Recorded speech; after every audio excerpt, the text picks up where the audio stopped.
Welcome to the Death Happens podcast, an insider's guide to dying. We're your insiders. I'm hospice nurse Penny. And I'm Hallie, hospice social worker. Today's guest is Lisa Pahl. Lisa is a hospice social worker and also the co-creator of The Death Deck, an intriguing game meant to get conversations going around death and dying. But first, Hallie, I think you have a hot topic. I do. So last we spoke, on the aside, there was some conversation about a controversial figure on social media that everybody seems to be aware of. You know how these kind of things go on social media. And I'm talking about Kat Janice. So she was a cancer patient. I say was because it looks like she actually died on February 28th. Yes. So a few weeks back. I don't know if she actually was a singer or just happened to make that song, but she made a very catchy tune. She was a singer and a songwriter. She actually recorded a whole album. Oh, wow. Okay. So yeah, she had this catchy tune go out and it caught fire. Everyone was promoting it because she had given the royalties to her son, younger son. I want to say he's only maybe 7 or 8. Yeah, I believe he was 7. And tragic all around. I mean, young. She was only 31. But the controversy or the hot topic part of that is once it blew up and everybody started promoting this, then it came out that maybe she had some not so great views on Israel and Palestine and other things in the world. Yeah. Yeah, it's interesting how somebody can go from being famous and well loved to being canceled. And that is what happened is people tried to cancel her after they learned that she had some feelings about things going on over in Gaza that not a lot of people agree with. And so they did definitely start.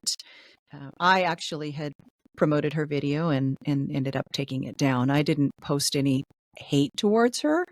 But I did take my video down. And there were a couple of people that made some really good points. And that is, you don't get a pass just because you're dying. And I always say, and I'm not saying that Kat Janice was an asshole by any means, but I always say, if you're an asshole when you're living, you're going to be an asshole when you're dying. People don't change that much. And you don't get a pass. And if you have a family member who's dying, you're not required to go and visit them. If they treated you poorly or if you had a toxic relationship with them, there's no obligation on your part to go see them, and anytime I post a video about that on social media, I'll have people in my comments saying, well, forgiveness is important. You need to forgive them. Yeah, you can forgive them without going to see them. You don't have to be in the same room with a person to forgive them. You don't have to even tell them that you're forgiving them. Right. But forgiveness is for you, not for the person that's being forgiven.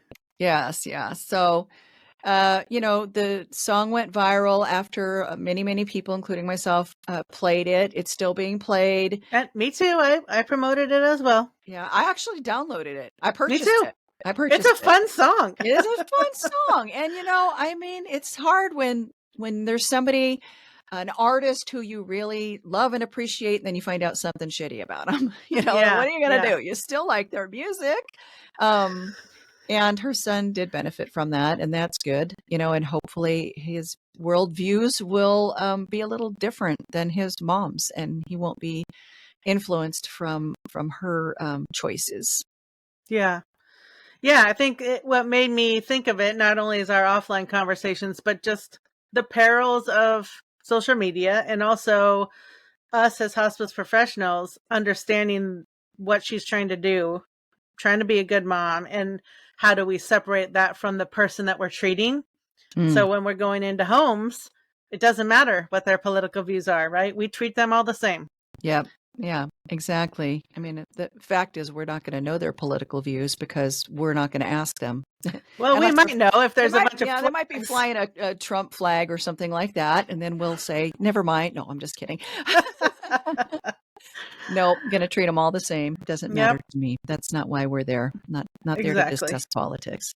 Exactly. And if they ask us about our opinion on politics, we say, I'm not here to discuss politics. So, Mm-hmm. all right. Yeah. So we got a great show, and let's get into it. Excellent.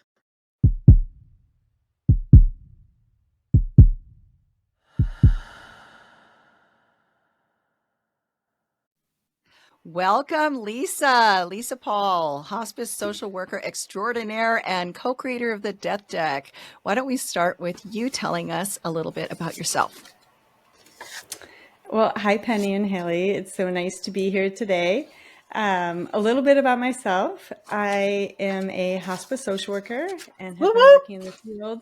Yeah, that's right. Happy Social Work Month, That's although it right. might be over upon the recording. Um, I have worked in hospice for about 18 years now, and also worked in emergency medicine for about 8 years. A little bit about my early life. I grew up on a farm in northern Michigan, which I feel like helped prepare me for the realities of death and dying. Oh, tell us a And little. Why don't you tell us about that, Lisa? How do you feel that prepared you for death and dying? well, I've been thinking about it more. Um, when kind of asked the question of how do you get here, right? How do you start working in end of life? That was And the first, literally written on my paper right here, is what made you decide to work in hospice. So it's like we have ESP or something. yes, well, Penny Alley, I'm happy to have ESP with you. I respect and admire your work. So, Thank you. yeah. So Ditto. I feel like growing up on a farm, I saw illness and death in our animals, and it was very matter of fact. There wasn't a lot of pomp and circumstance around it. It was, this calf is sick. We're trying to get it better. We're not able to. The calf died. We're Mm-hmm. burying it. There's uh, additional. And then there's the fact that, we also slaughtered animals that were not sick. And I apologize to any vegetarians who are listening, but this is the reality of farm life. And so death just felt like part of life on the farm. And my Mm-hmm. parents both had a pretty no nonsense approach to talking about death and dying. It was very much like, yep, we're all going to die. Chickens are going to die. The cows are going to die. We're all going to die. Of course, when their parents were dying, it was different than when the animals were dying, but there was an acceptance about death and dying that I think was instilled with me that helped me be a little less fearful of the topic and a little more comfortable with it. I hear that So, about the farm. We had the same. well, it's interesting though, because my mom was raised on a farm, and she even talks about how when they had too many kittens, they would, and she doesn't like that they did this. Now, looking back on it as an adult, she thinks it's horrible, but they would gas them with the exhaust from Oh. their motor vehicles. And so she was, raised in that environment. And yet that wasn't communicated to me as a child. Oh. She had, she told me like my grandpa fell asleep and wasn't going to wake up. Like she couldn't really explain death to me. And she didn't have a lot of patience when I said that I was afraid of death, Mm. like just don't worry about it was kind of her attitude. I mean, I love my mom. I have a great mom, but it's interesting that she didn't like convey that same. I mean, and I guess probably in her mind, it is a fact of life, but that's not how I was being raised. We weren't butchering our own animals. Right. We didn't have pet death yet. When my grandfather died, I had never experienced the death of anything. Um, so so what made you decide first to be a social worker, and then did you just know like right from the go of you're going to go into hospice, or you want to work with death and dying, or like what came first, the social work or the hospice? Like, you know what I mean? What'd you The social decide? work definitely came first. So, and to go back, it wasn't that my parents had like these amazing long conversations with me about death and dying. I just witnessed and experienced. There were not a lot of words. So, but it was by actions that it, was part of my makeup. But when I knew I wanted a career in which I was helping and supporting people, and so I fairly early on in high school decided to be a social worker, and so I received my master's degree. I did not think I wanted to work in death and dying. It wasn't even though that was my favorite class in my graduate degree was death and dying. I was more interested in working in mental health and working with, so I worked in domestic violence, rape crisis, and with survivors of torture. And then I moved to LA and worked in East LA in community mental health for about 7 years. And then I got burnt out on that. I had a couple clients, brother and sister, who were murdered that were in a gang. And I decided that wasn't the right fit for me. I didn't feel very effective in that role. And it was also just so sad. And so I moved to hospice, and it was so much less sad. Yeah, which, right? which people The irony. find surprising, but death is so much less sad than some of what people have to endure in living, Yeah. And so I made the crossover to hospice when I began searching for something that I could do in-home work with. I really liked the intimacy and the ability to really see a person and their family system for the reality. Most of my work had been in-home, and so I started well, it was a long time ago. I guess it was Craigslist, or I don't even remember where I looked for a job back then, but and I saw this hospice job, and it was only a couple of weeks in, and I said, all right, this is it. This is exactly where I want to be. It took a while, and I'm sure all of the past that got me there helped once I got there. But yeah, I felt pretty immediately that this was where I wanted to be. So do you have a favorite death experience? That's always a hard one. When people ask me that, it's a hard one. Do you There's so mean many, right? like I'm going to put patient you on the spot experience? like I get put on the spot. Patient experience? A favorite death experience. It Of a could be patient, or it Yeah. could be Well, your own or experience. anybody. Yeah. Yeah. Okay, I have two. One I'll say that's personal. When my grandma was dying, she was the grandma that cried wolf. We thought she was dying so many times, and I flew home several times thinking she was dying, and then the last time it was true, and I almost didn't make it, but I came in an evening and she died the next morning, and my mom and I and my cousin were laying in bed with her. She had refused a hospital bed, and I always encourage my families to accept the hospital bed. They're going to need it. It makes caregiving so much better.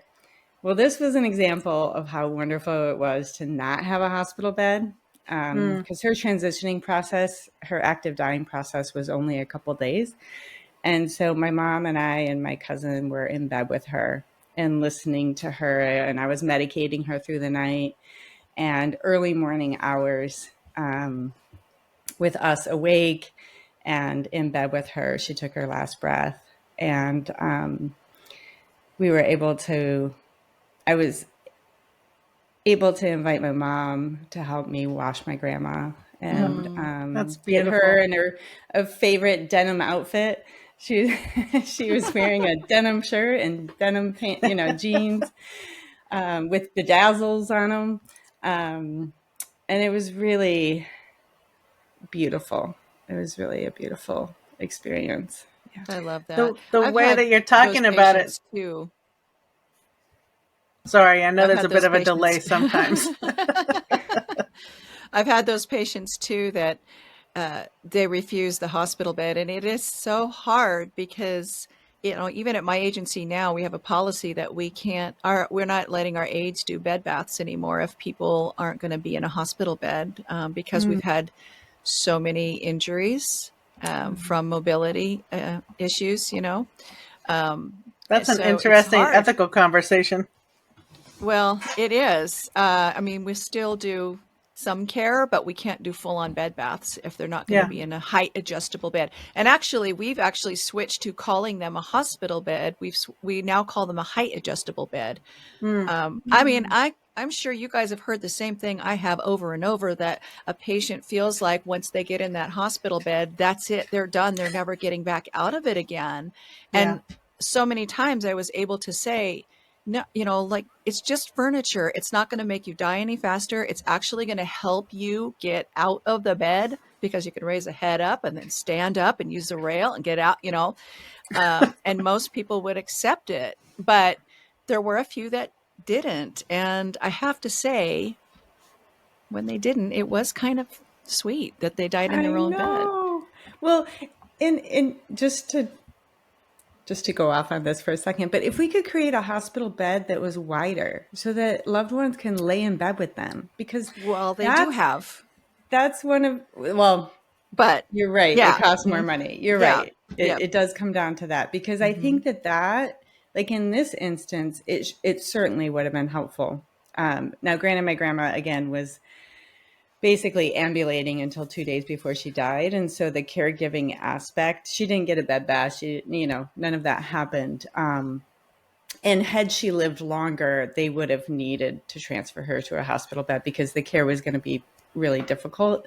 But to be able to lay with someone, the traditional hospital bed is so skinny. And so that is one of the barriers that some families will tell me, well, I want to snuggle right up in. And sometimes with people's sizes, that's just not feasible in a hospital bed or comfortable.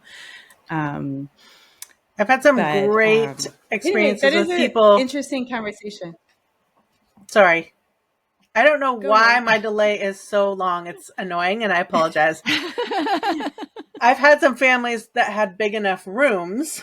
That's, of course, a privilege, but they had big enough rooms that one actually put the hospital bed at the end of their bed and long ways, like perpendicular. And then I've had others that or got even a smaller bed, like a twin, brought in a twin and had it next to their loved one's hospital bed, which was very nice as well. Yeah. I will say I had to dress a dead lady that was in a regular bed, and it was really hard. It was very hard, and my back was hurting after that. So I agree. It was not easy with my grandma, and I've also assisted our nurses in aftercare in regular beds, and it is very challenging. And so I don't want the listeners to get the perception that we are recommending anything but a hospital bed, but that is just sometimes how it ends up.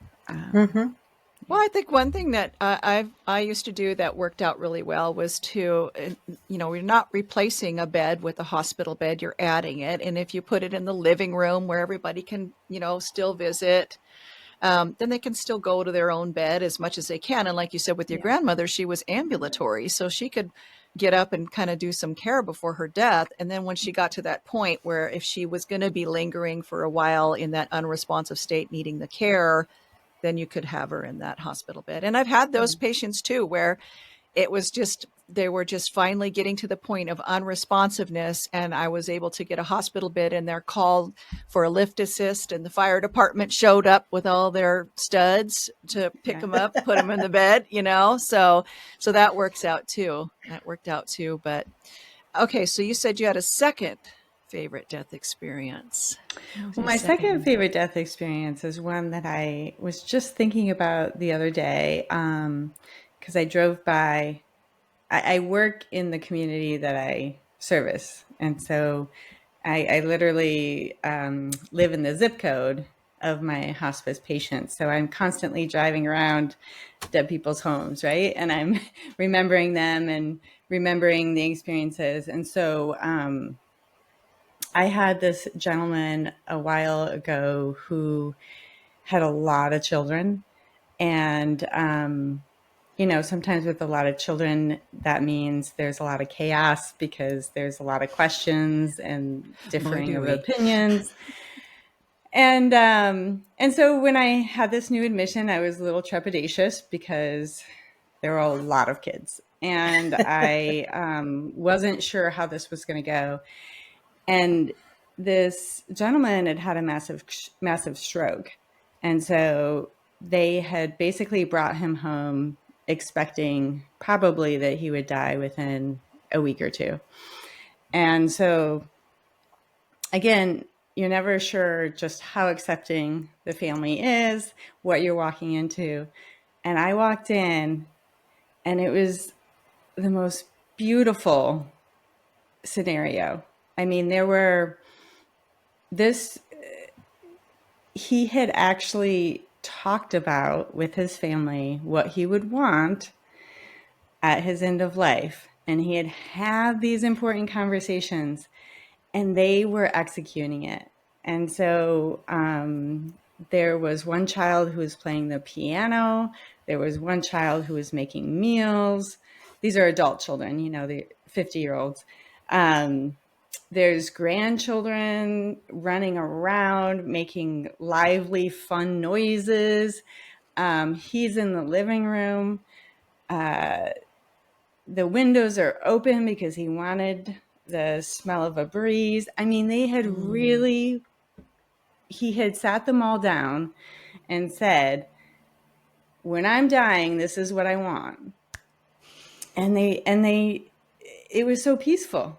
And I walked in the home, the nurse and I, because we typically do joint visits on our first visit. And we looked at each other like, are you seeing this? Because most of the time people will do a little bit and there's still chaos but this was really, truly, everyone was at peace. They felt so good that he was home, and they were all using their own specific skills to find a role to support. And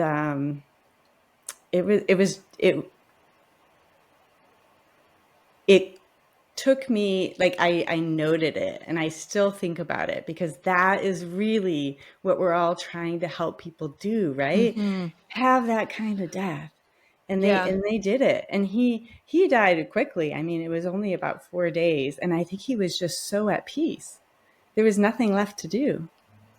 I wonder if people just don't, like, we all think that's the perfect ending, right? Like, that's what we want. We want our family to be playing the music that we want and cooking the foods that we want. And, like, we have this idea of a death plan.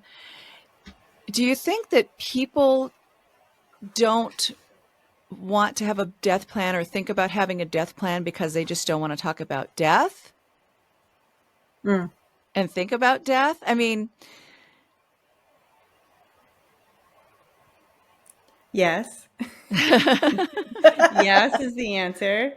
I think they don't want to think about getting older, losing mobility, what dying might look like, what the years before dying might look like. I've been talking to more people recently who are telling me, I'm not afraid of dying. I just don't know what it's going to look like the time before that. And I think, honestly, that's a big factor for most people, is not, some people really is a fear of dying. But I think the loss of mobility and functionality and becoming dependent on people and watching your social support dwindle down because everyone dies. I think it's all those things that it's hard to think about. It's hard to think about all the things you can do now and that you might not be able to do those things.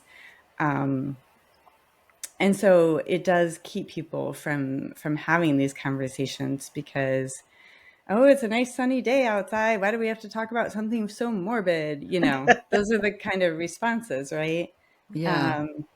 And so I think it's death that people are afraid of, but I think it's the stages before that also give pause. Yeah, And I've rarely had patients that told me that they were afraid of death. It's what is dying going to be like. That's what they were Yeah. afraid of. What will that be like? Mm-hmm. Or how will their family be with their death? Okay, so we got to get into the death Exactly. deck. So you need to tell us about the death deck. Tell us what it is. And also, I really want to know, why did you decide on a game to get people talking about death and dying? well, the death deck is a card game, as you mentioned. It's 112 questions, 80 of which are multiple choice, and 32 are open-ended. And the idea is to help people have these conversations before a medical crisis or before a terminal diagnosis. As we know, once you're in that space where there's a serious diagnosis, or let's say working in the ER, there's a massive stroke, right? Trying to have conversations at that time is really challenging. Or not possible. They're uncomfortable, and you have to make decisions quickly.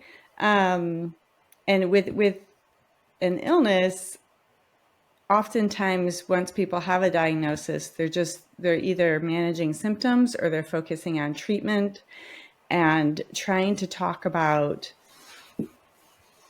what happens if treatment doesn't work. What is the next step? What would you like? Those conversations become much harder once there's a diagnosis. So our aim was to really reach people before that and try to have an opportunity to get some practice talking about death and dying, practice talking about their wishes, so that when that time came, there would be a starting point. If nothing else, there's some practice, there's some comfort level, and there's a starting point to go from. Hopefully, playing the game inspires you to get your documents in order, have all these wonderful conversations, and be super prepared, like the gentleman I talked about.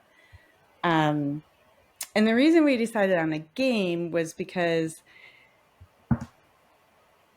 people don't, as we've already talked about, people don't want to have these conversations. And so we added some humor and the multiple choice questions to try to make it more accessible and make it a little bit fun, so people would be less intimidated to start the conversation. And my favorite way to play is to partner up and guess each other's answers, because it adds another layer of game, so that you're not just thinking about your answer, you're also trying to guess your partner's answer. And then that way you're not, it takes a little bit of the intensity of the topic off and makes it more of a playful game. And then you also have the EOL deck. So tell us about that one. Yeah, so our EOL deck we launched last year, and that is here. I just remembered we're on video. So our death deck is here, and then our EOL deck has a little koala on it. And so the EOL deck came about because I'm not usually carrying this into a hospice family's home. Once in a while, I have hospice patients and families with a great sense of humor, and they love the death deck. But it isn't my go-to usually, because, as we talked about, it gets harder to have these conversations the closer we are to death. And so the death deck is for when death seems further away. And then the EOL deck is for when death seems closer. So we created 52 questions, basically focused on end of life preferences and legacy building. And while the death deck has a range of questions that are all about any and everything related to death and dying, this is really specific for questions that might be helpful for the family and the care providers to know how this person wants to die, what they want it to look like, what they want it to smell like, what do they like visitors? How do they feel about touch? All of these important aspects of the dying process that we often don't think about. And I created this really because I wanted a tool as a hospice social worker to use with my families and patients. And what I've found that's really that I hadn't really thought about. It's just so helpful to have that card in front of you. It really feels less intimate and on the spot when I'm asking a question that came from a card instead of just me asking them. And what I found is it's received easier than me just asking such intimate questions, because you can blame this deck of cards that your manager gave you, you know. So we've been having great responses from other hospices, palliative care programs, other healthcare professionals that are using it with their patients, as well as doulas, of course. Doulas are using both of our products a lot. The death deck, for a lot of community engagement, getting conversations started in communities, at death cafes or death over drafts or whatever kind of gathering that people are hosting. And then the EOL deck really helping with when death is closer with those hospice patients. Why don't you ask us a couple questions? Give us a sample. Sure. Which deck do you want me to start with? How about let's start with the one from the death deck, and then let's do one from the EOL deck. Okay.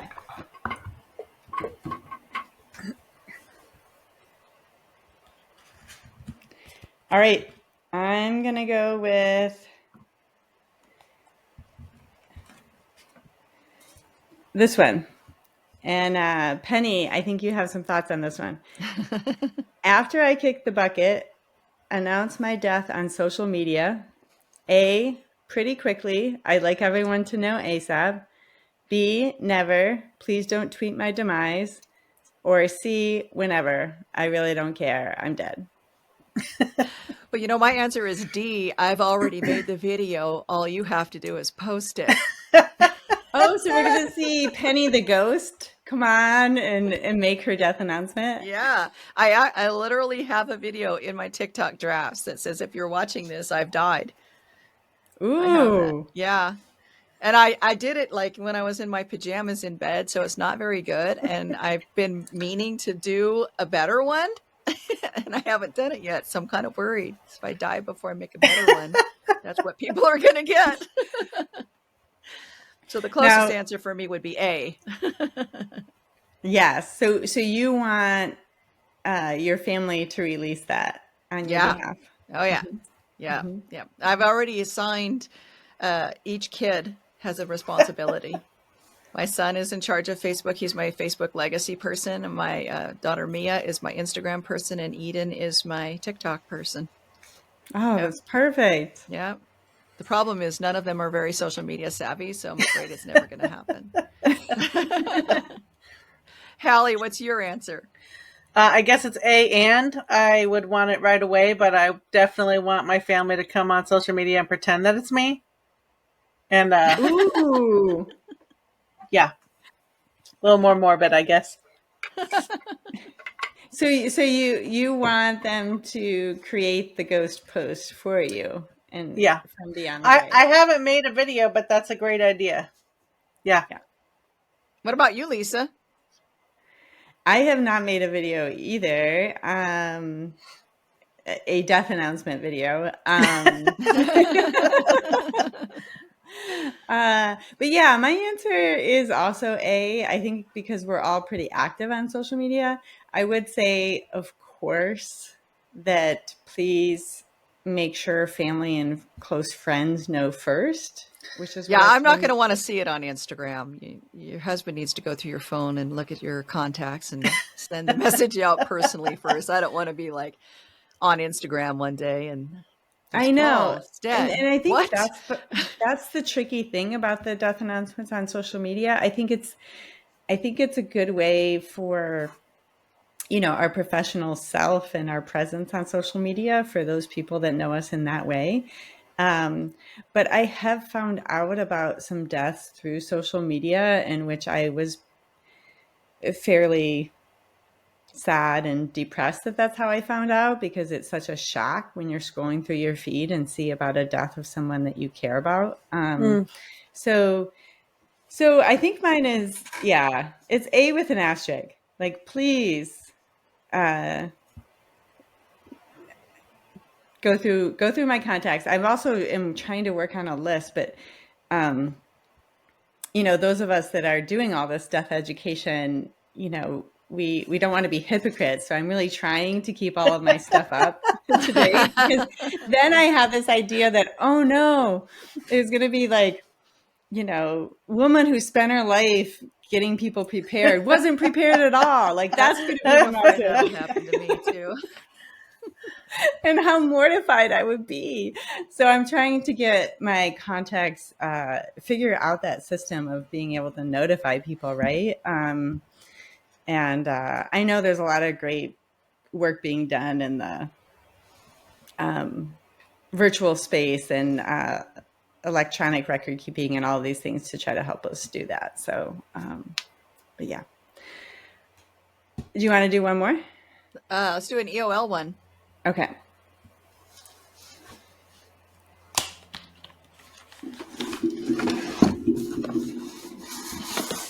Just gonna say I have a book. I'm dead, now what? Ooh, I like that one. I think it's got contacts you can have in here. Who to contact? That's a good one. The problem with all those things is you got to keep them updated. Mm-hmm. You get new friends that you have to add to your thing. Yep. I don't think I have the time. It's hard. Okay, here's our one from our EOL deck. When it comes to human touch, A, I accept all hugs and gentle massages. B, handle with care. Please ask permission, as I may not be feeling it. Or C, hands off unless I request it. I'm so glad you picked this question for Penny. Well, wait, I want to start with you, Haley, first. I mean, I guess, ask first, but I am definitely not a touchy-feely person. It would drive me insane. And I can appreciate people that were that way, or people that feel like they need to just constantly be touching someone. I get uncomfortable watching it. I definitely don't want it done to me. And I think people that are closest to me would know that. But I guess if I'm unresponsive, do whatever. If it makes you feel better. Do not do this to me. I have seen this so many times. I've seen people keep a person from dying by doing this to them. Mm-hmm. Like, it's okay. It's okay. No, it's not fucking okay. Get your hands off of me. Yeah. I'm a B. I don't mind a hug. I don't mind touch, but I don't want to be bombarded. I'm not no, I'm a B. Same. And I guess I wouldn't even mind like a handhold, but the constant moving. Constantly. No, thank you. Yeah, I love a good massage. Don't get me wrong. If somebody was like, I'm going to give you a hand massage and rub lotion on your hands for you. Yeah, that's great. Thank you very much. But yeah, Seen it too many times. Don't want it. I think we have 3 of us who don't want that done, that stroking of the hand, stroking of the arm. Currently, when I'm healthy, I kind of cringe when people are touching me that way. Again, similar to you all, I like a hug, even a handhold, a handshake, any of those that are not stroking. Yeah. I don't like the stroking, and I don't know that many people do. I wonder if a lot of people are stroking that people who don't want to be stroked. I know. And is it like all 3 of us have seen it so many times and that's why we don't want it? Or, is it kind of universal that most people don't want this? But then if most people don't want this, then why are people fucking doing this? Like, This why are sounds they like doing a that social to media their poll. person? That Yeah. does. Yeah, That that sound like a does. social Maybe we're media going to poll. need to do that. Like, do you Yeah. want your hand stroked over and over when you're dying? No. Well, what's interesting too is I've had some health issues over the years, and I've been hospitalized, and I've been really sick and been in pain and really uncomfortable. And I didn't want anyone touching me during that time. And so, and I've talked to my family and close friends about that too. And before they came over, I was like, only hug me if I ask for a hug. Like there is, when you're so vulnerable feeling, and if you have pain and other symptoms, like other people's touch can really just set off these vibrations of discomfort, I think. Mm-hmm. And so it makes me think that when I'm dying, I might be more of a C than anything else based on how I felt then. So, I think it and I was might. surprised by that too, because I thought of myself as this touchy-feely person, but when I don't feel good, I'm not at all. I think it might trigger pain receptors, Yeah. Mm-hmm. I don't know. Maybe. Okay, so I have a question. Do you have a plan for a children's version of the death deck? That's a great question. We better get a plan, because I think you are the 10th person that has asked in the last maybe month, which is very exciting. I love the idea of creating a children's deck. I think a lot of our questions can be repurposed in that way, by just making them using more kid-friendly language. Yeah.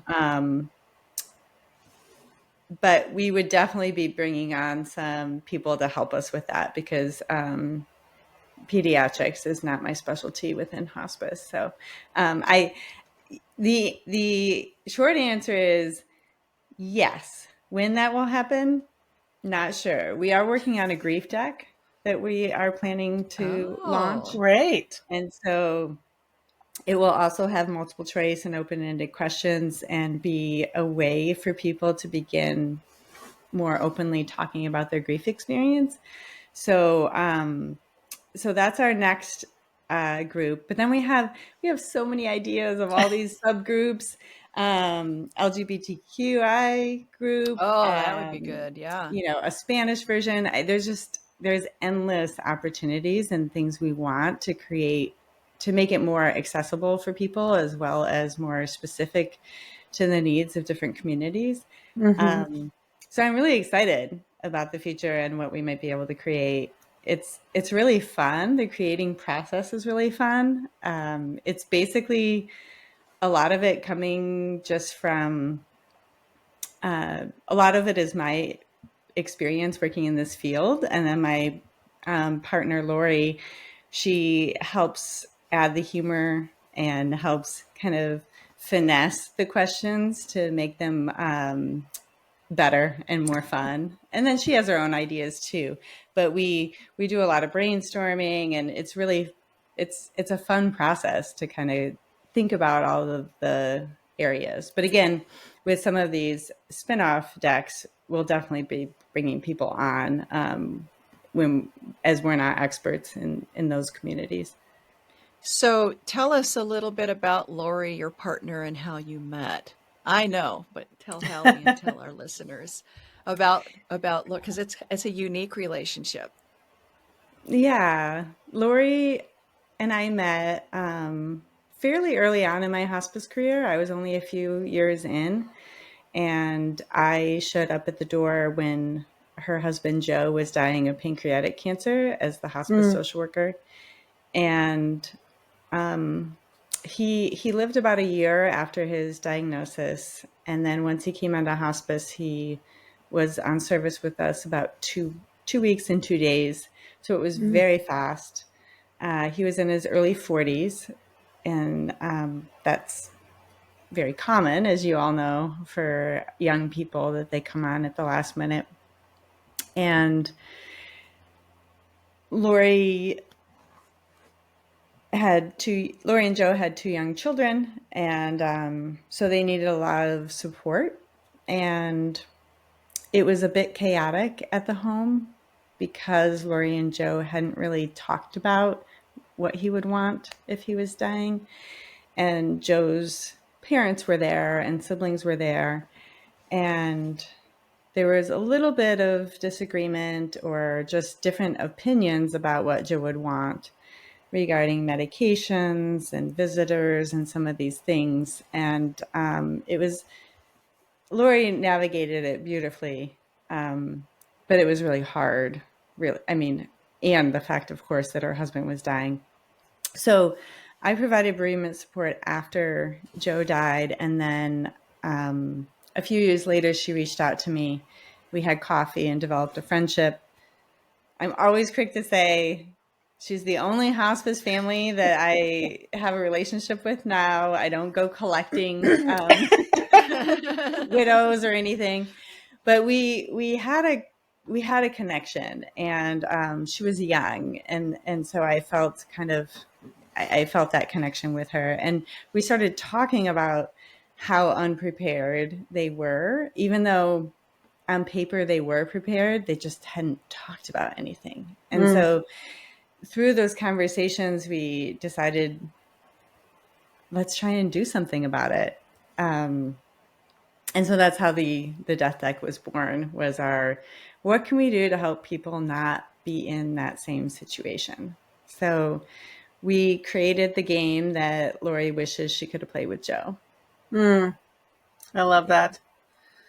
Yeah. Oh, so many And stories. her kids are thriving. They're both in college now. They're doing great. And yeah, it's really, and they were 2 and 5 at the time. So Oh, wow. It's been a long road that we've been together. Yeah.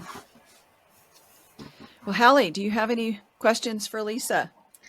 I had lots of questions, but this doggone audio is messing my thoughts up. Yeah, I mean, it just every time you would start down a story, I was thinking, oh yeah, this is so relatable. And I'm so glad that you've made these decks and that you're going to continue to expand them because they're truly, truly needed. And yay, social work. Woo woo. Yeah, yes. I'm excited I think you're my first social work interview on a podcast that I've had. I don't, yeah. Congratulations, Haley, for. We're in the background, right? But we're always doing the work. And thanks to Penny for stringing me along in this journey. It definitely takes a village in hospice, and yeah. So I guess my question is, besides more decks, is there anything else in your future? Are you going to continue to be in the field for now? I'm currently doing a hybrid. I work 3 days a week. And the other time, nights, weekends, the other days are spent on the death deck. My goal is to at least take a break from patient care. I am starting to reach the point of a little bit of fatigue of holding people's pain, and I just get so excited about the community education piece. So I've been doing a lot of community education, in person and webinars and all of these different aspects. And I find myself more excited about the macro level social work right now than I am the patient care. Yeah. Even though I'm still getting a lot from it, and I feel like I'm still effective in my role, but that's where I'd like to be. I'd like to be doing education and helping get the word out about advanced care planning and helping people normalize these conversations. And Hashtag normalize death, right? that's right. Let's talk about death, baby. Yeah, I do feel like there is an expiration date when it comes to working in the field, even though all of us who stay in it love it and can do it, and we do it because we can do it. There comes a time when you really do get that compassion fatigue, and it's time to step away from the bedside. And I, like you, Lisa, have found that it's been really rewarding to be able to continue on with educating about death and dying and all that I've learned by doing patient care. And there's times when I miss it. And I always, when I left the field, I thought to myself, I'll be back. I fully intended on going, and I still say that, I still say I will go back to patient care at some point. I don't know when, but it is, it's hard to step away, and then it's hard to go back to it once you're gone from it. It's not as bad as like an abusive relationship where you get out of it and you're like, damn, I should have done that sooner. It's not the same as that, but it's kind of like, yeah, I really needed to kind of take a break from it. Like you say, holding the pain, the stress, the family dynamics for me at the very end, where, I was really starting to get a lot of those family dynamics that were hard to deal with. But for me, also, the commute was hell. I hated the commute through Seattle. It was really bad. Yeah. Is there Well, anything else? in the interest of time, I just want to make sure we let the people know where to find you and where to find the Death Deck. Yeah. Well, you can find me at, you can email me directly. I am happy to receive emails if you are interested in connecting at Lisa at the Death Deck. You can find all of our products at thedeathdeck.com. And then you can follow us on social media. I, unlike Penny, am not very active on TikTok. And so Instagram, Facebook, and LinkedIn are the best ways to follow. But we do try to provide a lot of education within our social media posts, resources, and really create community within our social media.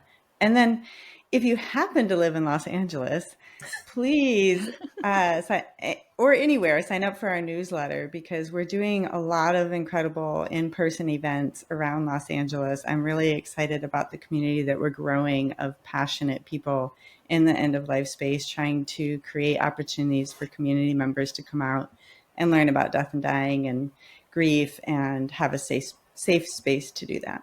Yes. Death over drafts. Talk about death and swill some beer and wine.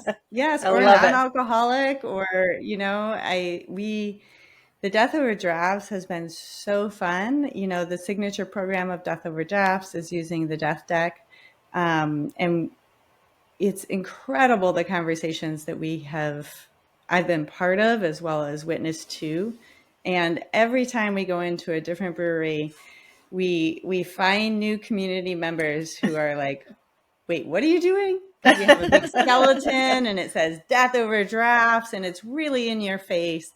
And the response has been incredible. People come over, they want to know more, and then they typically share a story of a personal death or a situation that's going on now, or their person that was on hospice. And so it feels really fulfilling to give people that space and to normalize it, right? Normalize these conversations, bring it to the community.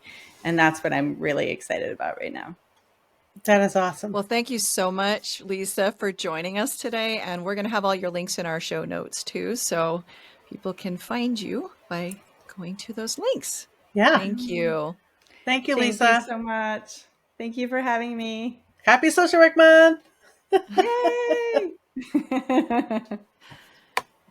Oh man, Lisa was a great guest. I don't know about you, but I am absolutely stoked to see when the grief deck comes out. Yes. Ugh. Yeah.